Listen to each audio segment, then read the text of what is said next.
Hi friends, we discussed in the last lecture that one electron, we have discussed different energy levels of electron and excited states. We saw that the lowest energy level was in ground state, and as you move higher the energy goes on increasing. And here the state refers to as orbit number also. Ground state means first orbit, first excited state means second orbit, and so on. Now when an electron is in higher energy level and it wants to come to the lower energy level, पहला तो reason था why it comes in order to achieve stability it has to reduce its energy. इसलिए higher energy level से lower energy level पर अगर आता है the electron has to transit from higher energy level to lower energy level. It has to throw away that much energy. यानी something like this. ये एक energy level, दूसरा energy level है. Suppose the highest energy level of higher energy E आई, ये kth energy level of lower energy E के. यहाँ पे ई I is greater than ई के. तो अगर इलेक्ट्रॉन यहां से ट्रांजिट करता है यहां पर, reducing its energy, it has to, if it wants to come to this orbit, it has to reduce its energy. कितना रिड्यूस करना पड़ेगा? ई आई माइनस ई के जितना. अब वो एनर्जी जाएगा कहां? यहां से ई आई से ई के पे आए, एनर्जी लेवल आई से लेकर एनर्जी लेवल के पे आए, तो it has to reduce its energy from E I to E K. यानी इतनी एनर्जी रिड्यूस करनी पड़ेगी. तो ये कहां जाएगी? This energy difference comes out in form of radiation. It comes out in form of radiation, and according to second postulate of Bohr's atom model, EI minus EK equal to HF. Radiation is emitted. अब ये जो radiation emit किया उसकी frequency and wavelength का formula लाना है हमें. Okay, तो what you have to obtain is frequency and wavelength of radiation emitted during transition of electron. Okay, so that's our next topic which we are dealing with. चलो इसके बारे में देखते हैं. तो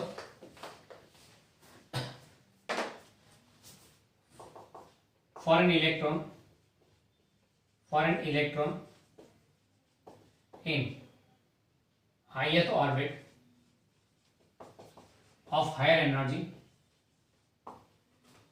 अच्छा, ith orbit को हम लोग क्या इंडिकेट करते हैं? उसका n का values ni of higher energy ei, where ei can be given as, अब एनर्जी का फॉर्मूला क्या था? Minus m e raise to 4 upon 8 epsilon 0 square h square into 1 upon n square. We are talking about hydrogen atom. इससे z को हमने 1 लिया हुआ है. अपॉन n की वैल्यू n आई है तो n i स्क्वायर बराबर है. Final electron ith orbit, in ith orbit where n is equal to ni, orbit number is ni of higher energy ei बराबर, where ei is given by this formula. And for an electron, for this electron in kth orbit, where n is equal to nk, of lower energy ek, where ek is given as minus me raised to 4 upon 8 epsilon 0 square h square into 1 upon nk square. Okay, फिर according to Bohr's atom model, postulate number 2 बराबर है. Higher energy से lower energy पे transit करता है तो E I minus E K is equal to H F बराबर है. तो एच एफ, तो therefore H F will be equal to E I minus E K. E आई ई के ये दोनों में से कुछ कॉमन निकलता है, तो कॉमन निकाल रहे हैं m e raise to 4 upon 8 epsilon 0 square h square common निकल गया. बचेगा क्या? 1 upon n i square minus 1 upon n k square बराबर है. पर नेगेटिव, इसलिए what will get is 1 upon n k square minus 1 upon n i square. Okay, हमें frequency का फॉर्मूला चाहिए, तो देखो frequency will be m e raise to 4 upon 8 epsilon 0 square h cube into 1 upon n k square minus 1 upon n i square. ये हो गया frequency of radiation emitted when electron transits from ith to kth orbit. ith to kth orbit में जाएगा तो k minus i, orbit number k minus i आएगा. Jumping from ith to kth, k minus i, formula याद रखने का बराबर है. तो ये हो गया frequency of radiation emitted. Wavelength का फॉर्मूला चाहिए, तो for radiation we know very well that c equal to f lambda, तो therefore lambda will be equal to c by f. अब वेवलेंथ चाहिए तो c by f करना है. c by f मतलब ये पूरे को उठा के नीचे डिनोमिनेटर में तो this whole thing in denominator will look little bit clumsy, will look clumsy. तो इसमें हम क्या करेंगे, इसको rather than taking lambda we'll take 1 by lambda the wave number. Okay, so in that we'll take 1 by lambda is equal to f by c. तो now it will be better, थोड़ा बराबर लगेगा. फिर तो क्या है, 1 by lambda ढूंढ के फिर उसको इनवर्स कर दो तो you'll get lambda. बराबर है. तो what we get is wave number. Wave number 1 by lambda is equal to f by c. f divided by c will be m e raised to 4. हाँ, इसको लिख लेते हैं. Will be m e raised to 4 upon 8 epsilon 0 square h cube नीचे c आ गया into 1 upon n k square minus 1 upon n I square. Okay, तो यहां पे देखो तो ये जो है m mass of electron, e charge of electron, epsilon 0 permittivity of vacuum, h Planck's constant, c speed of light in air vacuum, सारे के सारे कांस्टेंट वैल्यूज है. तो हम इसको बोल देते हैं constant r 1 upon n k square minus 1 upon n I square. Okay, ये फॉर्मूला हो गया वेव नंबर का. Where are we defined as m e raised to 4 upon 8 epsilon 0 square h cube c, and इसको बोलते हैं Rydberg's constant. This is called Rydberg's constant. Rydberg's constant, इसकी value calculate करो तो आता है 1.097 into 10 raised to 7 metre inverse. क्यों, क्योंकि these two are pure numbers, तो they don't have any unit. तो r का यूनिट क्या आएगा, 1 अपॉन लैम्बडा का मीटर इनवर्स हो जाएगा. तो 1.097 into 10 raised to 7 metre inverse आएगा इसका वैल्यू. ओके, ये रिडबर्ग्स कांस्टेंट हो गया. Formula for frequency, formula for wavelength of electron transiting from I to K and the radiation emitted. बराबर है. तो ये गेट द फ्रीक्वेंसी का formula as well as wavelength का formula when electron transfer from ith to kth orbit. Okay, so it is nk square minus ni, I to k minus I, nk square minus ni square. Clear, ये formula हो गया. Numericals के लिए हमारे बहुत important है. अच्छा, ये सारी जो कैलकुलेशन है इसमें बेसिकली एक्सेप्ट किया कि z is equal to 1 hydrogen atom की बातें की हुई है. ये सारी कैलकुलेशन हाइड्रोजन एटम को ध्यान में रख के की हुई है. एक इसको थोड़ा साइडलाइन कर दे, इधर से बाहर आते हैं, या बुक में यही दिया है, इसके बाद नहीं जाना है. पर न्यूमेरिकल्स में अगर इन केस हाइड्रोजन के अलावा if any other atom is asked then what to do, अगर कोई और एटम की बात चल रही हो तो just simply keep z square है, z स्क्वायर है तो माइनस में z स्क्वायर भी बाहर निकल जाएगा, तो उस केस में यहाँ z स्क्वायर मल्टीप्लाई हो जाएगा. That's all, nothing new. यानी कि उस केस में फॉर्मूला क्या बनेगा, ये वाला 1 upon lambda equal to r into 1 upon m square minus 1 upon n square into z square. बस इतना एक्स्ट्रा याद रखना है, दैट्स ऑल. न्यूमेरिकल्स में अगर हाइड्रोजन एटम की बात नहीं है, अगर हाइड्रोजन एटम के बारे में नहीं बोला है, उसके लिए किसी और एटम के बारे में स्पेसिफिकली बोला है, तो अगर कुछ नहीं बोला है तो बाय डिफॉल्ट हाइड्रोजन है. कुछ नहीं बोला then you take by default as hydrogen and z equal to 1 लेना है. But if it is specified some other atom then उसका z वैल्यू यहां लेना है, एटॉमिक नंबर. ओके, तो इसमें खाली इतना एडवांसमेंट आ जाएगा. ये अपनी टेक्स्ट बुक के बाहर जाएंगे तो, यानी कि थोड़ा एडवांस जाएंगे तो एडिशनल न्यूमेरिकल्स में मिल जाएगा शायद कुछ न्यूमेरिकल्स के बेस, या फिर if you are solving some other reference book there also level थोड़ा हाई करो तो इनटू z स्क्वायर याद रखने का for any atom. For hydrogen atom z equal to 1 ले लो तो ये आ जाएगा फॉर्मूला. क्लियर. तो ये हो गया formula for frequency and wavelength of radiation emitted during transition of electron from high orbit to lower orbit. Okay, अब हम लोग क्या करेंगे, ये r के बारे में थोड़ी बातें कर लेते हैं. बराबर, नेक्स्ट में हम लोग r की वैल्यू कैसे ही वो ले लेते हैं, r का यूनिट, r का डायमेंशन इक्वेशन वो सब प्रूव कर लेते हैं. ओके, तो इतना देख लो, फिर हम लोग चलते हैं रिडबर्ग कांस्टेंट के बारे में.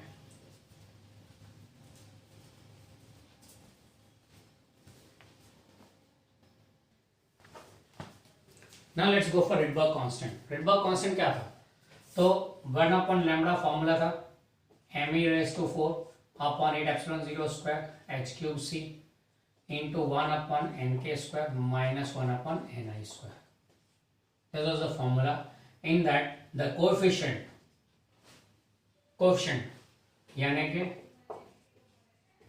m e raised to 4 upon 8 epsilon 0 square h cube c is a constant and इसको given the name Rydberg constant. बराबर है, इसको नाम दिया Rydberg constant. इसको r लिखते हैं, पर कई जगह पे इसको रेफर किया होता है r इंफिनिटी से भी. ये भी बोल सकते हैं। कई बुक में आपको ये आर इन्फिनिटी के नाम पे मिलेगा, तो don't worry about that, it's the same Rydberg constant only ना। इसकी वैल्यू कितनी, तो 1.097 इंटू 10⁻⁷ मीटर इनवर्स। कैसे आई ये वैल्यू, कैलकुलेट कर लेते हैं। देखो यहाँ पे मैं आपको स्टैंडर्ड वैल्यू दे देता हूँ। m is the mass of electron, 9.1 into 10⁻31 kg.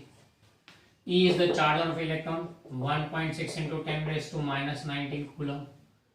तीसरा epsilon zero is 8.9 into 10⁻12 coulomb square upon Newton meter square. ये epsilon zero permittivity हो गया, permittivity of vacuum.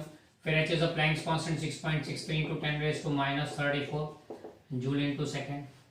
And C, speed of light in a vacuum, 3 into 10⁸ meter per second.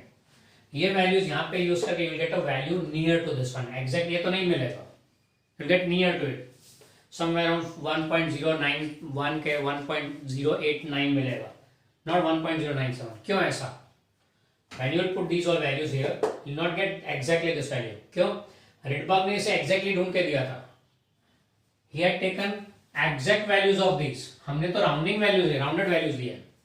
ये 9.1 something something something आ गया, ये 1.6 something something आ गया, ये 8.85 something something है जिसको हमने राउंडिंग करके 8.9 लिया हुआ है। ये 6.6 दिया तो हमने 6.625 से भी आगे थोड़े नंबर्स हैं पर हमने 6.63 राउंडिंग लिया हुआ है। सेम वे 3 भी नहीं है, एग्जैक्टली 2.9 समथिंग समथिंग है, 2.98 समथिंग है। तो we have taken rounded values at our student level. At our student level we have taken rounded values. इसलिए यहाँ पे भी हमको थोड़ा नजदीक का वैल्यू मिलेगा, बहुत डाइवर्टेड नहीं होगा, इससे ज्यादा डाइवर्टेड नहीं होगा, थोड़ा बहुत नजदीक का मिलेगा। Now it can be a numerical, right? It can be numerical in board exam. Okay, obtain the value of Rydberg's constant. Obtain the value of Rydberg constant. You will be given this formula. You will be given this formula. State board के exam होगी तो formula दिया होगा बराबर, पर आपको याद रखना कंपल्सरी जरूरी है कि याद रखो आप Rydberg constant की वैल्यू ढूंढो, ऐसा आएगा क्वेश्चन। तो you have to take this formula, put up these values and calculate, and इसके नजदीक का वैल्यू आएगा। रिमेंबर वेल, कैलकुलेशन करके जो वैल्यू आ रहा है वही लिखो, don't right upper right this one, don't up front right this one. क्यों? वो एग्जैक्ट वैल्यू नहीं आने वाला है, बराबर है। इसलिए आप जो भी राउंडेड वैल्यूज दे रहे हैं अकॉर्डिंगली जो कैलकुलेट करके आएगा वही रखना, चेंज नहीं करना। इसको यूं नहीं लिख देना डायरेक्टली कि भाई ये कांस्टेंट वैल्यू है, नहीं, क्योंकि paper setter would be finding out whether you are return the mugged value, crammed value और एक्चुअल कैलकुलेशंस। अच्छा, इसमें दूसरा क्वेश्चन ये भी बन सकता है कि prove that unit of R is metre inverse. R का यूनिट मीटर इनवर्स है, ये प्रूव करो। तो हर एक का यूनिट डाल दो, सिंप्लीफाई करो, काम हो जाएगा।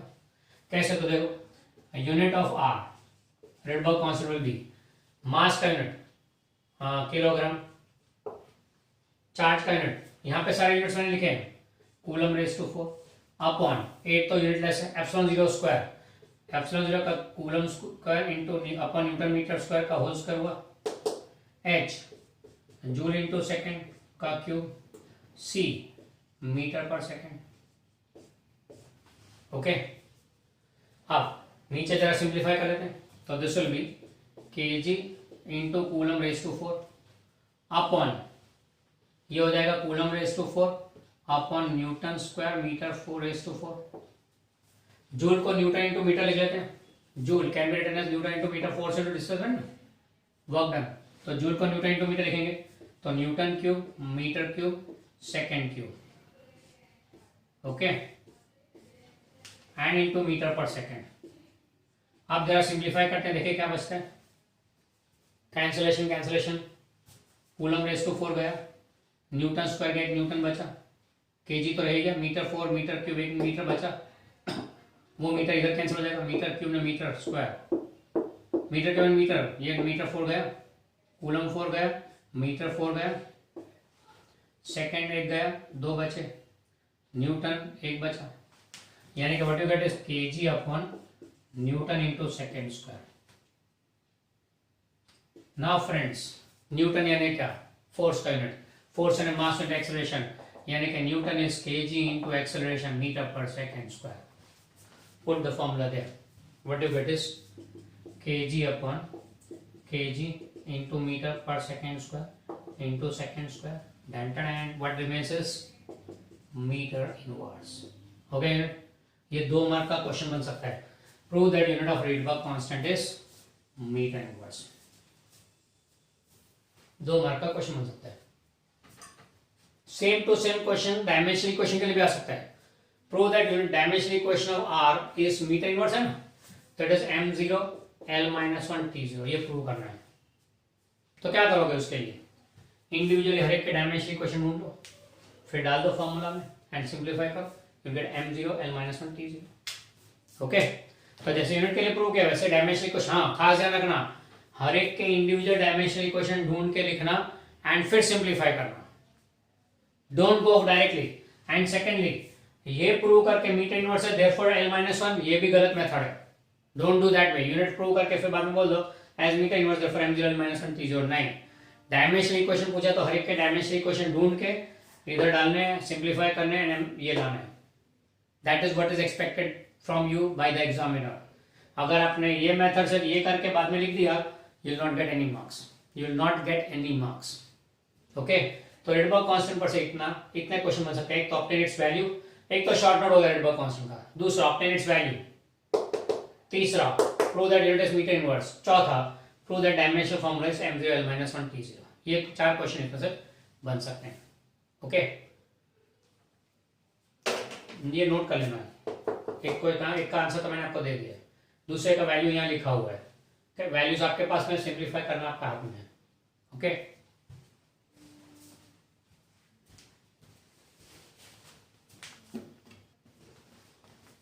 चलो आगे चलते हैं, बात करते हैं एटॉमिक स्पेक्ट्रम की, जिसके जहां से शुरुआत हुई है. एटम के बारे में जो ढूंढना शुरू किया, molecules are made of atoms and atoms का स्ट्रक्चर क्या होगा.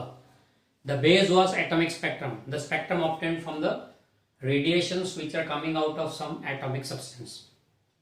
सारी फसाद की जड़ वही था. तो चलो उसी के बारे में बात करते हैं, एटॉमिक स्पेक्ट्रम के बारे में. एटॉमिक स्पेक्ट्रम यानी क्या? तो we take an experiment. Suppose एक हॉलो ट्यूब लिया हुआ है, दोनों साइड से क्लोज है, इवैक्यूएटेड ग्लास ट्यूब. इसके अंदर 2 साइड 2 इलेक्ट्रोड रख दिए, इनको कनेक्ट कर दिया एक हाई पोटेंशियल डिफरेंस के साथ में. बराबर, एक हाई पोटेंशियल डिफरेंस का कनेक्ट कर दिया.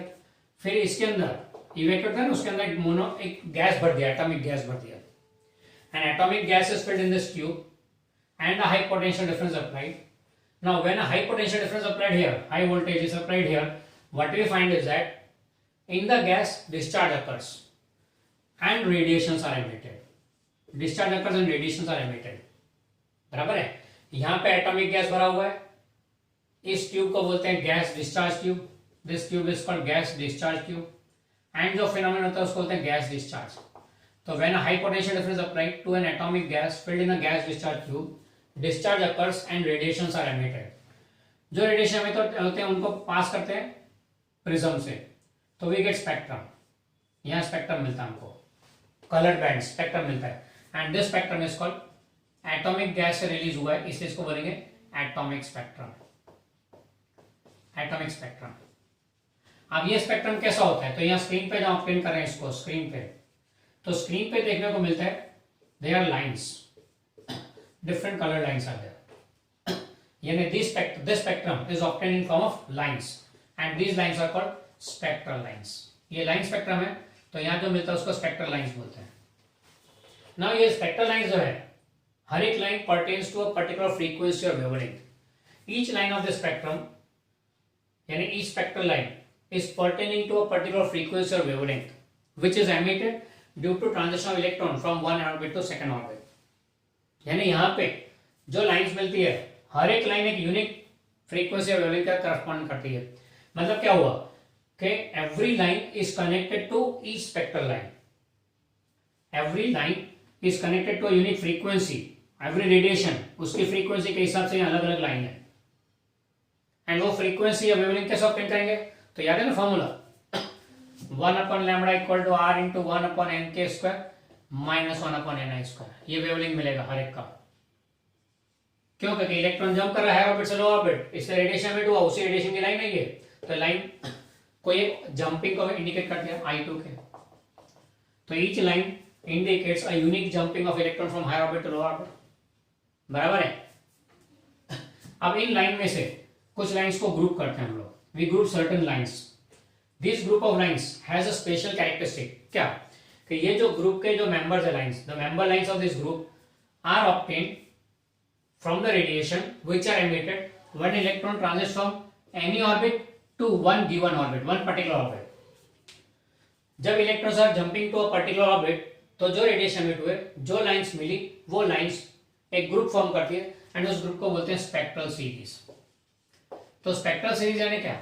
It is group of spectral lines which are available due to transition of electron from any orbit to a particular orbit only, that's called spectral series।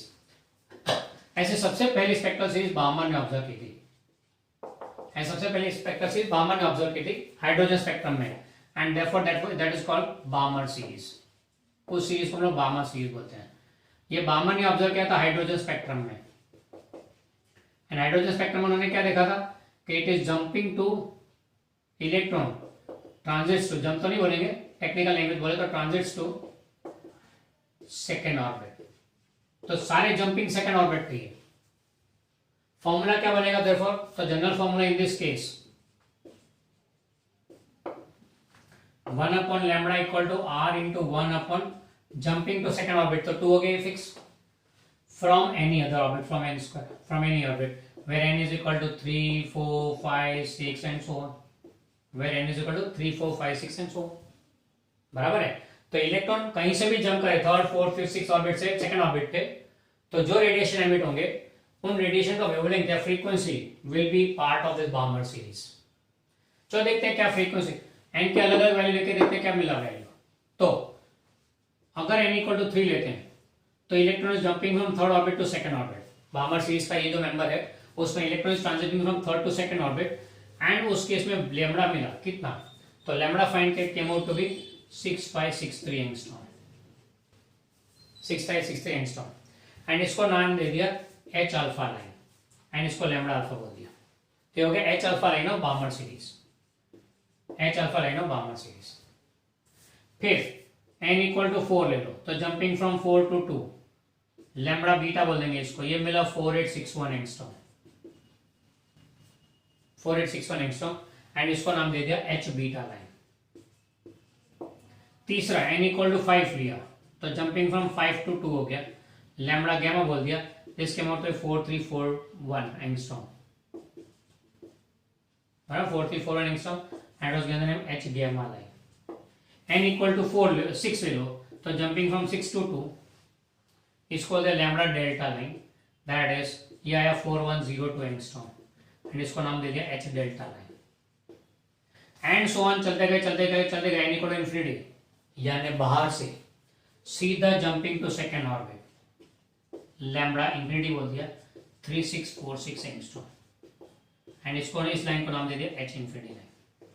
सीधा बाहर से एटम में सीधा second orbit पे प्रकट हो जाए तो कौन सी रेडिएशन एमिट होगी? Lambda infinity. ओके, ध्यान से देखो तो इस स्पेक्ट्रल सीरीज के जो मेंबर्स हैं H alpha, H beta, H gamma, H delta, इनके वेवलेंथ्स है कुछ नोटवर्दी है। They are between 4000 angstrom to 6500 angstrom, 7000 angstrom, 4000 7000 के बीच में मतलब विजिबल लाइन, यानी this series was obtained in visible region में देखने को मिला था, it was observed in visible region. Okay, ये बामर सीरीज हो गया, यानी स्पेक्ट्रम जो मिले उसमें से जो लाइंस मिली, स्पेक्ट्रल लाइंस मिली, उसमें से ये लाइनों का ग्रुप इज कॉल्ड बामर सीरीज। सब साथ में होंगे ऐसा जरूरी, बीच में और भी लाइंस होगी, पर इस ग्रुप में नहीं होगी। क्यों?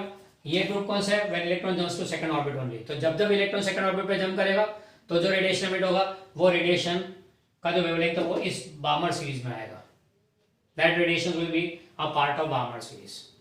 ओके, तो क्या है कि बामर सीरीज आया jumping to second orbit only? नहीं, बामर ने जब ये ऑब्टेन कर लिया उसके बाद अलग अलग साइंटिस्टों ने अलग अलग ऑर्बिट पे जंप करते हुए इलेक्ट्रॉन्स के रेडिएशंस की फॉर्मूला ऑब्टेन की, फ्रीक्वेंसी की। ओके, वो हम देखते हैं बाद में अदर स्पेक्ट्रल सीरीज, पर ये देख लीजिए, just go through this part. एक हमारा एटॉमिक स्पेक्ट्रम पे शॉर्ट नोट हो गया, दूसरा बामर सीरीज पे शॉर्ट नोट हो गया। You have to remember these values. Short note पूछा तो आपको ये वैल्यूज अपफ्रंट लिखनी है, कैलकुलेट करने की जरूरत नहीं है, you to directly write this. Secondly, practice करना तो हर एक की वैल्यू लेके यहाँ पे सिंप्लीफाई करके प्रैक्टिस कर सकते हो कभी आंसर आ रहा है क्या नहीं। बराबर है, n इक्वल टू 3 यानी 2 ले लो, तो jumping to 2 from 3, 2 square minus 3 square, r की वैल्यू मालूम है, लैम्बडा ढूंढ लो एंगस्ट्रॉम में, 6563 एंगस्ट्रॉम आ रहा है, चेक कर लो, तो उससे तुम्हें प्रैक्टिस हो जाएगी कि स्पेक्ट्रल की वेवलेंथ ढूंढना हो तो कैसे क्या ढूंढने का, विच स्टेप्स टू बी टेकन, कैसे कैलकुलेशन करने का होगा, आपको पता लग जाएगा। 4 बार 5 बार यहाँ करोगे, फिर कोई भी स्पेक्ट्रल सीरीज में आप कर सकते हैं। चलो हम दूसरे स्पेक्ट्रल सीरीज की बात करते हैं, just go through this one.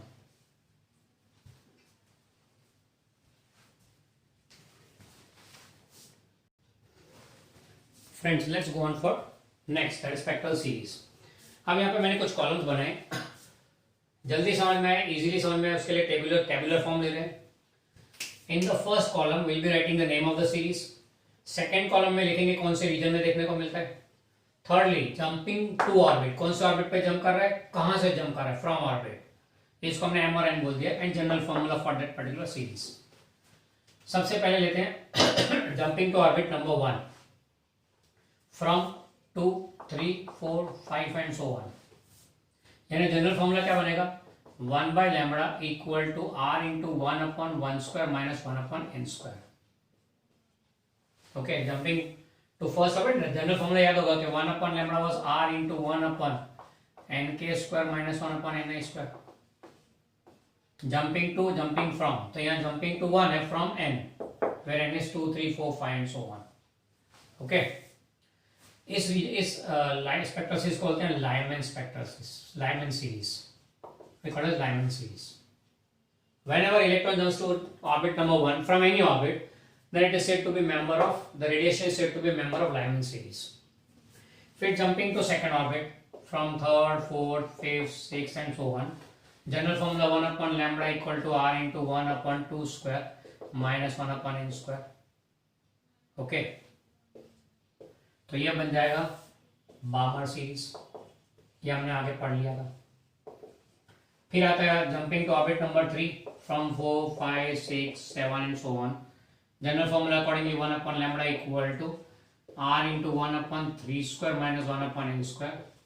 Jumping to third orbit है, इसको बोलेंगे हम लोग Paschen series, Paschen series, member of Paschen series. Then jumping to orbit number 4 from 5 6 7 8 and so on, तो 1 upon lambda r into 1 upon 4 square minus 1 upon n square. Okay, and इसको बोलेंगे हम लोग ब्रैकेट सीरीज। यहाँ पे c नहीं आएगा, it is Brackett series. Okay,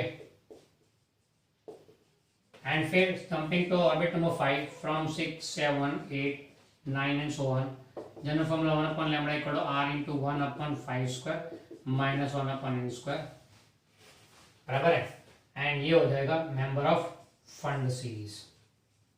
remember well, P is silent here, ये फंड सीरीज हो गया। ओके, तो ये हो गए 5 सीरीज, हमें याद रखने दो बस, इससे ज्यादा भी सीरीज अवेलेबल है but we are not going to remember them. Okay, jumping to orbit number 1 Lyman series, jumping to orbit number 2 is Balmer series, jumping to orbit number 3 is Paschen series, jumping to orbit number 4 is Brackett series, jumping to orbit number 5 is Pfund series. Okay, इसमें से Balmer is observe in visual region, ये हमने देख लिया, visual reason में देखने को मिलता है, विजुअल यानी विबजॉर, वायलेट टू रेड। ओके, तो वायलेट से पहले smaller wavelengths ultraviolet Lyman series, and red से ज्यादा पास्चन इंफ्रारेड इंफ्रारेड इंफ्रारेड, यानी यहाँ पे 4000 to 7000, 4000 से कम यहाँ पे एंड 7000 से ज्यादा यहाँ पे आगे। ओके, तो that's how the series are distributed. Clear, Balmer series in visible, उससे कम वेवलेंथ वाले अल्ट्रावायलेट एंड उससे ज्यादा वेवलेंथ वाले इंफ्रारेड। क्लियर, ये हो गया। ओवरऑल द जनरल फॉर्मूला क्या बोलेंगे यहाँ पे कि 1 upon, general formula for all the series, general formula याद रखने में एकदम easy, 1 upon lambda equal to r into 1 upon m square minus 1 upon n square. Okay, where m is equal to 1 2 3 4 5 and so on। m का value 1 तो Lyman series, m का value 2 तो Balmer series, m का value 3 तो Paschen series, 4 in Brackett series, 5 in Pfund series, यानी m की value पर से we decide which series it is. Okay, M की वैल्यू पर से we say which series it is, and N की वैल्यू क्या आएगी, m1 है तो n विल बी 2 3 4 5, 2 है तो 3 4 5, 3 है तो 4 5 6, यानी n m के बाद की वैल्यू, यानी स्टार्टिंग में m+1 m+2 m+3 m+4 and so on. अब m+1 होगा यानी जंपिंग फ्रॉम 3 to 2 है तो इसको h अल्फा लाइन बोल दिया, जंपिंग फ्रॉम 4 to 2 है तो h बीटा लाइन बोल दिया, जंपिंग फ्रॉम 5 to 2 है तो h गैमा लाइन बोल दिया, 6 to 2 है तो h डेल्टा लाइन बोल दिया। वैसे हर एक alpha beta gamma delta, Lyman alpha Lyman beta Lyman gamma Lyman delta and so on, हर एक का अल्फा बीटा गैमा डेल्टा जाएगा। ओके, तो ये हो गया जनरल फॉर्मूला। m+1 से जाए तो alpha line alpha beta gamma delta, ये अल्फा बीटा गैमा डेल्टा क्या है, इंग्लिश में ABCD होता है, in Greek we have alpha beta gamma delta, English we have ABCD, here we have alpha beta gamma delta, पहला दूसरा तीसरा चौथा। Now we can depict the entire thing, all the series in one figure only। चलो देख लेते हैं figure भी, बराबर है। वो फिगर की सहूलियत के लिए मैं ये जनरल फॉर्मूला यहाँ पे निकाल लूँ, just so that we can create a proper figure. Okay, ये हटा देता हूँ और इसकी भी अभी जरूरत नहीं है हमें, तो let's remove this also. Now here, this is the nucleus, orbit number 1, orbit number 2, orbit number 3, orbit number 4, orbit number 5, orbit number 6, orbit number 7, orbit number 8, orbit number 9। बराबर, यहाँ पे न्यूक्लियस है, orbit number 1 2 3 4 5 6 7 8 and 9। okay, now jumping to first orbit from second third fourth fifth, तो first orbit पे jump करते हैं electron, कहां से, सेकंड से, थर्ड से, फोर्थ से, 5 से, ये हो गया Lyman series. Jumping from second to first, third to first, fourth to first, fifth to first, ये हो गया लैमन सीरीज। इसमें पहले अल्फा, दूसरी बीटा, तीसरी गैमा, चौथी delta, Lyman alpha Lyman beta Lyman gamma Lyman delta. फिर jumping to second orbit from third, from fourth, from fifth, from sixth, ये हो गया Balmer series, alpha beta gamma delta.